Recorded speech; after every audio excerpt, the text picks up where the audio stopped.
All right, I hope y'all can see. Everything from right there. I left my original holder and tripod for my phone. I left it in that pontoon boat, and this thing right here is the phone holder that mounted to my stabilizer to hold my phone on my boat, so when I took that shot, you know, I'd get the shot on my phone.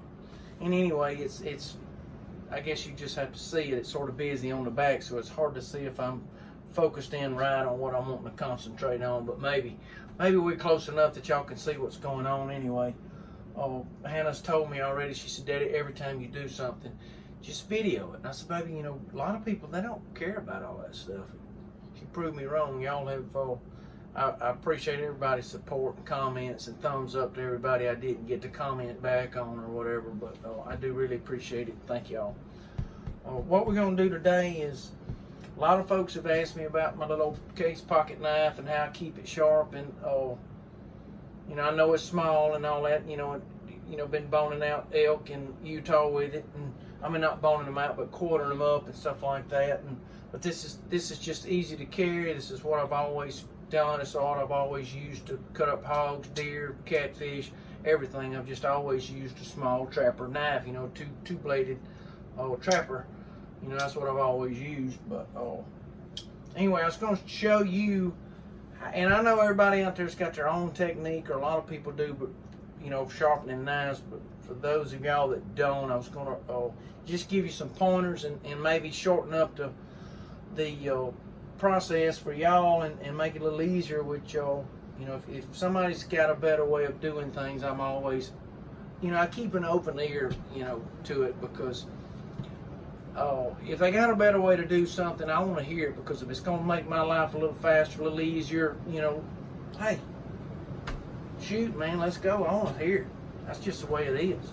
It's raining outside finally. That's why I'm inside doing this. But and I wanted to do a YouTube thing today. So what we're going to do is sharpen this little case knife right here, and I'm going to make it as simple as, and it is. It's very simple. I was going to show you a brand new one. This particular case right here, I've had it for, I don't know, 5 or 6 years. I'm thinking, I can't remember exactly, but I'm thinking it's going to be that long. I was going to show you the wear that I've put on this knife, which is not a lot for the amount of time that, in the amount of animals that I've dressed with this blade. Okay, I don't know if y'all can see it.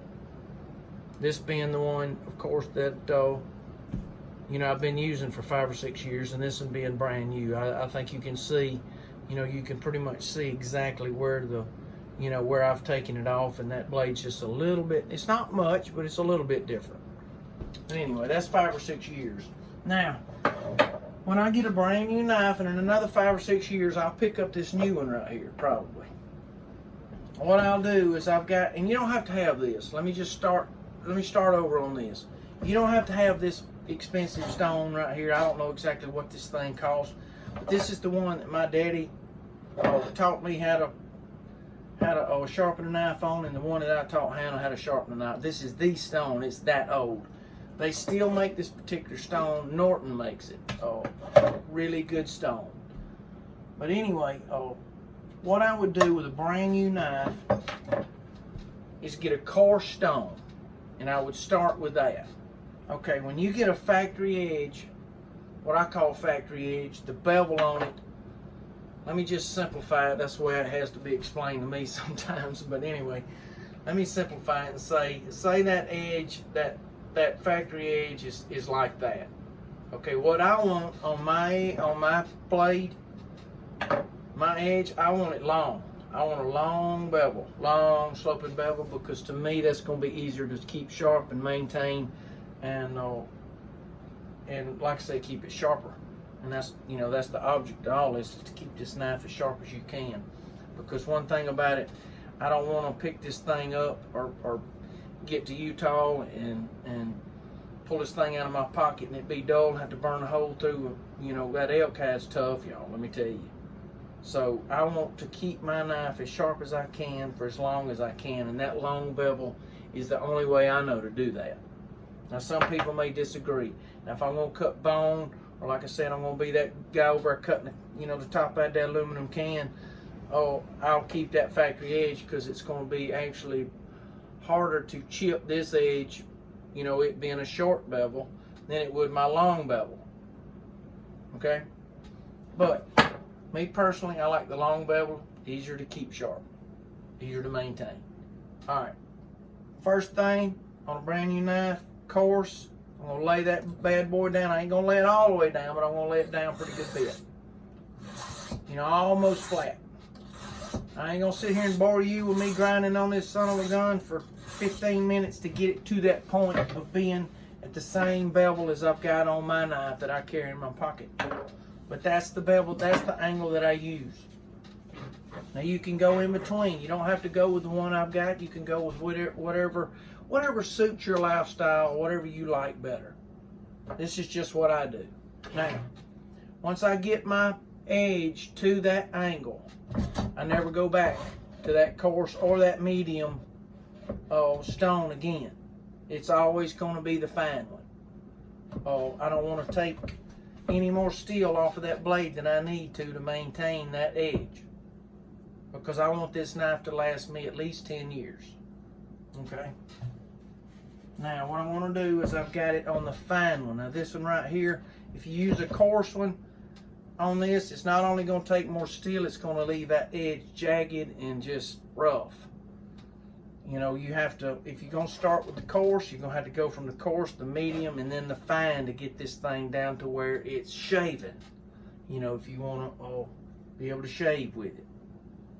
Now, I just use this one right here because I never get it to the point. I never let my knife get to the point to where it's dull enough that I need the coarse or the medium. I just go straight to the fine. And I'm not bearing down on this thing at all. I'm not trying to get it all done in one pass. I'm just gonna just barely pushing. I'm probably putting maybe a pound or two on it. That's about it. Just taking my time.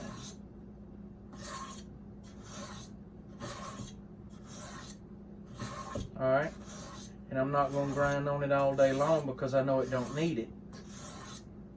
This is only after I've probably dressed 5 or 6 hogs, and hogs will get a little dirty. They'll have a lot of sand on them, so you know you're gonna need you may need to take a little bit extra care, you know, extra time with your blade or whatever after you've done 5 or 6 hogs. I see she's sharp right now, but what you do when you're sharpening a knife, you're actually rolling the edge, especially on these longer edges like I've got like this. You're actually rolling that edge a little bit. So all you got to do is pick up a steel. I'm dripping oil everywhere. But pick up a steel, and what that steel will do is it'll knock that wire edge off of there. You can do it with ceramics. Ceramic's going to be the same thing. This is going to do about the same thing that will.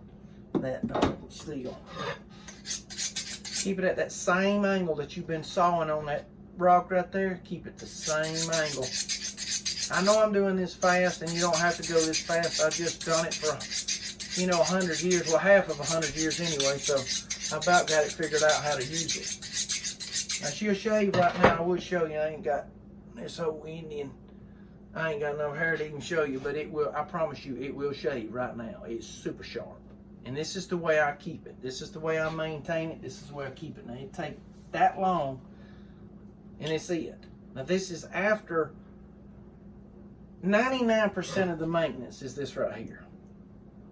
If I go out there and I clean 4 or 5 deer, I can keep that knife razor sharp, or 100 pounds of catfish. I can keep that knife razor sharp with this right here. It's only when you get to where you can't get it back with this right here, then you come in here and you hit it on the stone, and then you knock that wire edge off on that, and you're back to, you know, what you want. Anyway, I know it's been a simple video, but and I know there's a lot of people out there that does it different ways, and I know people out here, you know, out there probably don't have this. Okay, you don't have to have that. You can have one of them little old wet rocks that you spit on. The only thing you have to do is maintain the same angle of whatever angle you choose for that blade. Maintain that same angle every time, and then come back and me personally, I'm gonna hit it on a steel or a ceramic or something, or even the, you can roll the window down. Well, I say that on your truck, you can't do that anymore, you know, unless it's old school like I got. You got to hit a button, but you can let that window down on your truck, and it can take the place of this steel. It can knock that wire edge off that top of that window. That glass is harder than that steel. So if you hold that same angle, trust me, on the top of that glass, it will flex. You'll bring that edge back. Y'all just give it a try and try it. Yeah, and don't let your buddy over there cut the top out of the aluminum can and spit in. Tell him to roll the window down and blow it out the window. Cause we ain't got time for no dull knife. There ain't nothing no worse. I borrowed somebody's knife before and said, man, what is this? You just, you know, you're like, oh, I wish I had my knife, you know. Anyway, keep that knife sharp. I hope I helped everybody out. I hope I helped somebody out anyway. Hope y'all enjoyed the video. Hey, y'all have a good one, and I appreciate the support. Appreciate y'all.